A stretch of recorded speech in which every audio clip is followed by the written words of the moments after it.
Hello everyone, my name is Taylor. I am a single mother who faced many challenges to raise my son, Eric. Many single mothers have supportive families. I thought I did too, but I was wrong and found out in the worst way.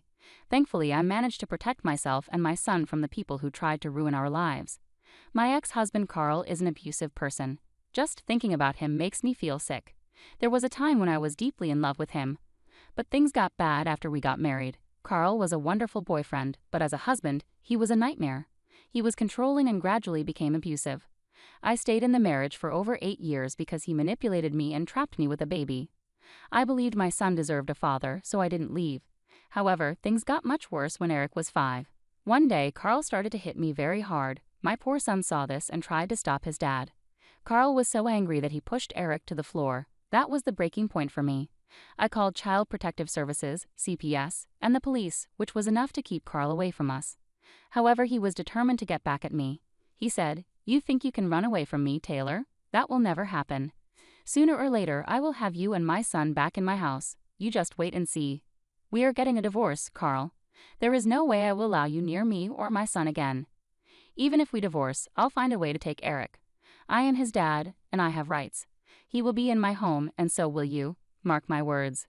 Carl's behavior and violent history made me very paranoid. My son was extremely traumatized and had to go to therapy to deal with his issues. After a long court battle, Carl and I were finally divorced. I didn't stop there. I moved near my parents and sister to stay safe from Carl. I even got restraining orders against him. It was the most horrific time of my life. Carl never knew where I had moved. He might have guessed, but he didn't have my exact address. Being near my parents and sister made me feel safe. However, my parents were not very supportive of my divorce. They said, "Was it really necessary to get a divorce? You two could have attended therapy and talked it out. It's not a big deal. Poor little Eric had to lose his dad over your problems. That's so unfair. He must be devastated not being able to see his dad."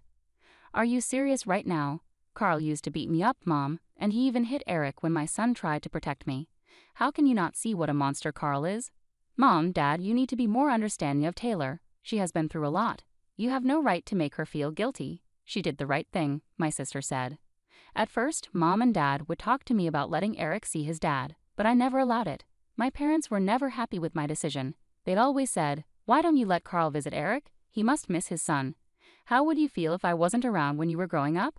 I know I would have been devastated. Taylor, you grew up in a home with 2 parents. You can't be so selfish with Eric. He deserves the love of his father. Soon he will start resenting you for not allowing his father to be in his life. What are you even talking about? Eric is terrified of his dad. He begs me never to let Carl near us again. Neither of us wants anything to do with him. You may be letting Carl's bad actions color your view. You shouldn't have involved Eric in your problems. He's scared of Carl because you've made him that way. That's unfair, Dad. If Carl was a good man and a loving father, he wouldn't have hurt me in front of Eric, or at all. No matter how hard I tried, they never agreed with my decision. Over time, though, they seemed to accept it. They became close to Eric and did a great job as grandparents. Eric also formed strong bonds with them and his aunt, Blair. I think part of the reason my parents stopped pressuring me was because Blair and I were financially supporting them. Dad doesn't have a good job and Mom doesn't work, so we sent them monthly allowances. Money might have been why they eventually stopped bringing up the matter. Eric and I were doing well in our new home. He started school locally, and I had a good job at an office. Things were going smoothly, and I was happy being close to family. However, I didn't expect my loved ones to betray me. About a year after leaving Carl, I was preparing for a business trip to another city. I couldn't bring Eric along because there were no childcare arrangements at work. I was stuck, wondering what to do with Eric. That's when my mom and dad suggested a plan. They said, "We heard you'll be going on a business trip soon. Stuart and I have been thinking about babysitting Eric for you. We can stay at your house and take care of both Eric and the house." "Are you sure about this? Eric can be quite a handful. Plus, leaving your apartment empty might be risky, don't you think? It's just for a few days, so I don't think it'll be a problem. Besides, we love Eric and he loves us. I'm sure he'll enjoy spending time with us." "Yeah, we'll stay here and take care of everything. Your house will be safe while you're away. It's like getting 2 benefits at once." "Okay, since you're so insistent, I'll leave Eric and my house with you." I agreed to let them babysit Eric and stay at my house until I returned. I felt satisfied with the plan because I trusted my parents completely. Now I know I made a huge mistake. I shouldn't have trusted them at all. My business trip was just a week later. I flew out that night after saying goodnight to Eric. I had to leave a day early to prepare for a big client meeting the next morning. I called my parents and Eric from the hotel after I arrived. Everything seemed fine. Little did I know what was about to happen. At night, while I was in my hotel room preparing for my meeting the next day, Blair called me. Her call made me anxious. I immediately thought something might be wrong at home. I answered nervously. "Hey Taylor, have you already left for your business trip?" Blair asked. "Yes, I flew out yesterday. It's a short trip." "Have you left Eric with Mom and Dad?" I replied. "Yes. Is everything okay?" "They're staying at your house with Eric. They're taking good care of him, and he loves being with them," Blair said. "Taylor, I don't know how to tell you this, but I think you made a mistake leaving Eric with them. I don't think they have good intentions. Something doesn't feel right," Blair continued hesitantly. "What do you mean? Tell me what's going on. You're scaring me, Blair," I urged, feeling a knot in my stomach. "I think Mom and Dad might try to take Eric to see Carl. They've been against your decisions about the restraining orders and your divorce.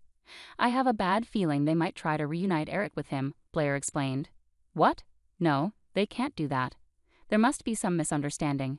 They didn't approve of my divorce, but they wouldn't side with someone who abused me," I protested in disbelief. "I understand you trust them, but please stay cautious. If you need anything, I'm here for you. Remember that," Blair urged. "Thanks, Blair. I'll keep that in mind." "Don't worry," I replied. Blair's words lingered in my mind, unsettling me deeply. I couldn't shake off the unease, so I decided to call my parents and check in with them. I said, "Hey, Mom, can you pass the phone to Eric? I miss him a lot and want to talk." "Sure, Taylor. Just a moment," Mom replied. "Mom, are you there?" "Hi, Eric. I just wanted to check in. Is everything okay? Are you having fun?" I asked. "Mom, I need to tell you something. Grandma and Grandpa have called the Dad." "Oh no, my phone's about to die. I'm so sorry, Taylor. I have to charge it now. Why don't you call back later? Eric's fine and playing with us. Don't worry about a thing. Take care. Bye." Something about Eric's attempt to speak and how Mom quickly ended the call made me suspicious. My mind raced, so I decided to review the security camera footage. I didn't have cameras inside, but I did outside. To my shock, there was my ex-husband's car in the driveway. I watched the footage and saw my mom opening the door for him. After watching the footage, I was furious and scared for Eric's safety and my own. Carl wasn't supposed to know where we lived. I had a restraining order against him. He should never have been near my son. I immediately called my parents in anger, recording the call. "Mom, why is Carl at my house? What's going on? Who gave you permission to let him in?" "Taylor, you need to calm down. Carl isn't here." "Why would you think that?" My mom replied defensively. "Mom, I can see his car parked in my driveway. Did you forget I have security cameras outside?" "I saw you open the door for him," I insisted. There was a long silence on their end. Neither of them said a word. I could sense I had caught them off guard, but what happened next shocked me even more.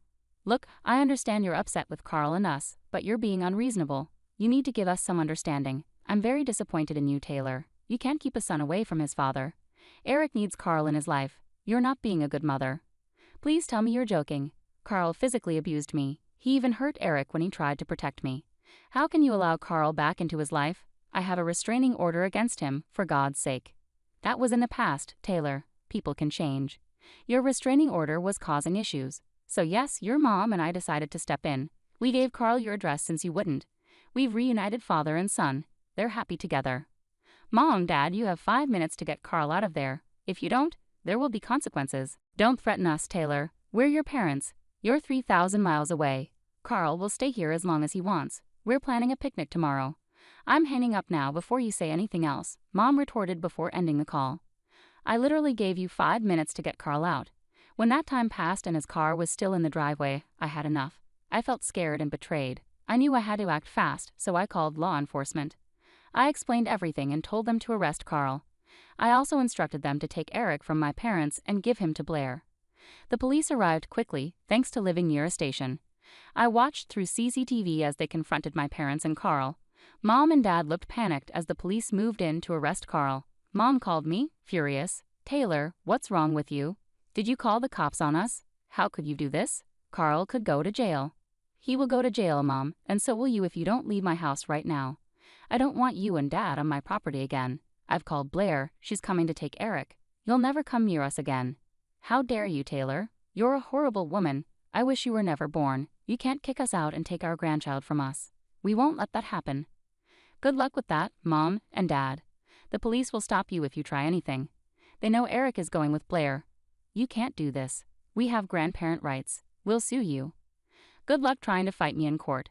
It'll be interesting to see the judge's reaction when she learns you allowed an abusive man into my home despite a restraining order. You won't stand a chance." Before my parents could respond, the police emerged with handcuffs. Carl was led to a waiting police car and placed in the back seat. Seeing him taken away brought me a sense of relief and satisfaction. The police then turned their attention to my parents, who were flustered, and my dad began shouting at them, likely arguing about Eric.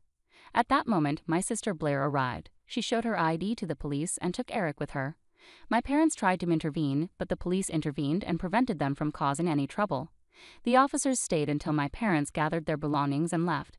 Blair locked up the house and took the keys from them. My parents tried calling me to scream about the situation, but I didn't pick up. They started sending me strange and threatening texts, which I recorded because they were alarming. Here's what they said. "What you did today wasn't right, Taylor. There will be consequences.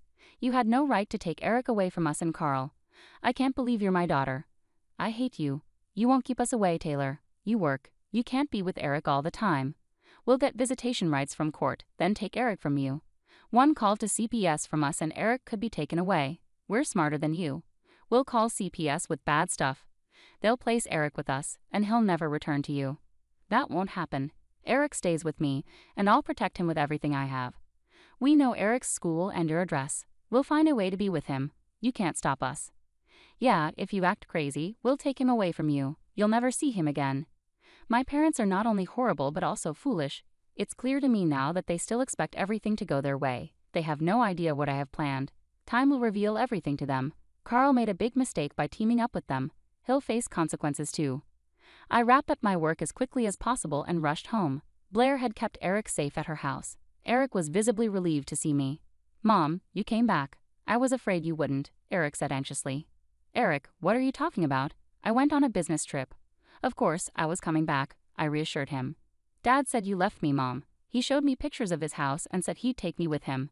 I was scared. I didn't want to go," Eric explained, clearly distressed. "Eric, listen to me. I will never let Carl take you or even come near you again. I'm staying right here with you, I promise," I assured him firmly. I spent a long time comforting Eric and ensuring he felt safe. It was upsetting to hear that Carl had been filling his head with lies about me abandoning him and trying to take him away. I was furious with Carl. CPS got involved and listened to Eric's account. They recommended therapy, and Eric is already attending sessions. I've also enrolled both of us in group therapy to help us heal from our experiences. Our therapist has been wonderful and supportive throughout. My lawyer used all the evidence of Carl's crimes in court. He's facing charges for attempted kidnapping and violating the restraining order, which could lead to jail time. Right now, I'm working on legally severing Carl's parental rights to Eric. My son deserves a good father, not an abuser like Carl. My lawyer is competent, and we're hopeful for a successful outcome. Eric, listen to me. I won't let Carl come near you ever again. I promise I'm staying right here with you, I reassured him. I spent a long time comforting Eric and making sure he felt okay. Carl had been saying hurtful things to Eric, like I abandoned him and Carl was going to take him away. I was really angry at Carl for spreading lies. Child Protective Services, CPS, got involved and listened to Eric's side of the story. They suggested therapy for him, and he's already attending sessions. I've also joined group therapy with Eric to help us both heal from what happened. Our therapist is really supportive and helps us work through our feelings. All the evidence of Carl's crimes was used by my lawyer in court. He's facing charges for trying to kidnap Eric and violating a restraining order, and he might go to jail. Right now, I'm working on making sure Carl loses his rights to be Eric's father. My son deserves a good dad, not someone who hurts him like Carl. My lawyer is very good, and we're hoping the legal process goes smoothly. My parents tried to sue me for grandparent rights, but the judge quickly dismissed their case when they saw my evidence and the texts my parents sent. I took further steps and got restraining orders against them, which the judge approved right away. I've moved with Eric to a different state because I got promoted at work to a higher position in a new city. It helped me get away from my parents. Blair visits us sometimes, and she's also cut off contact with our parents and might move closer to me soon. My parents are struggling financially now that Blair and I have stopped helping them out. They had to find extra jobs, and lawyer fees drained their savings, making them unstable. Meanwhile, Eric and I are doing really well in our new environment. I have no plans to reconnect with my parents or let Carl hurt my son again.